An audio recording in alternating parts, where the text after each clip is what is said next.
Savannah Chrisley has opened up about Julie Chrisley's overturned sentence. Despite the setback she and Todd Chrisley saw in court last week, Savannah seems to think that her mom and dad still have a chance at getting their sentences overturned. Keep reading to see what she had to say about it. Court vacates Julie Chrisley's sentence. Todd was sentenced to 12 years in federal prison, while Julie was sentenced to 7 years. They were also ordered to pay $17.2 million in restitution. A jury found the Chrisley Knows best stars guilty of submitting fake documents to the bank to receive more than $30 million in loans. Peter Tarantino, Chrisley's accountant, is also serving time for his role in the crimes. Both Tarantino and the Chrisleys filed an appeal for their sentences almost immediately. Julie Chrisley said that the prosecutors on the case didn't present enough evidence to back up the claims they were making. They also accused the judge of permitting the jury to see certain evidence that shouldn't have been shown during the trial.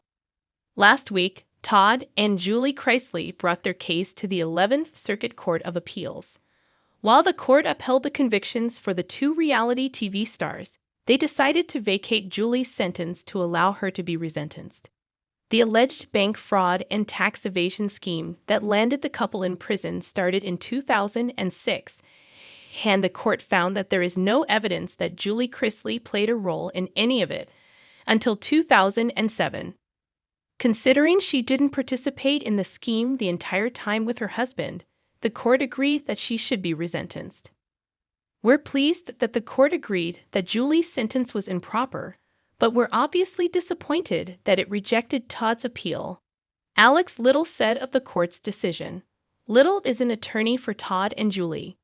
He continued, "With this step behind us, we can now challenge the couple's convictions based on the illegal search that started the case.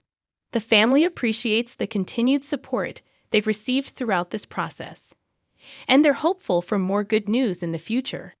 Kyle and Savannah Chrisley speak about the appeals case. Todd and Julie Chrisley's children have opened up about the court's latest decision as well. Kyle Chrisley, Todd's estranged son, spoke with In Touch Weekly about his dad's sentence. He said, "I'm happy for Julie, but it's really unfortunate that the court found the previous ruling on everything else valid. I'm hoping the next step for my dad is the Supreme Court of Appeals." The couple's daughter, Savannah Chrisley, also spoke out about the appeals case. "Didn't necessarily go as we hoped, but we do have a little win," she said. "What the ruling means is that the appeals court could not find any evidence that attributed this $17 million loss amount to my mother. And for that, I am grateful, and I hope and pray that the judge can send her home," she shared with her followers in a video on Instagram. Savannah Chrisley also mentioned that she has a few other things in mind when it comes to her dad's case and what can be done to help him.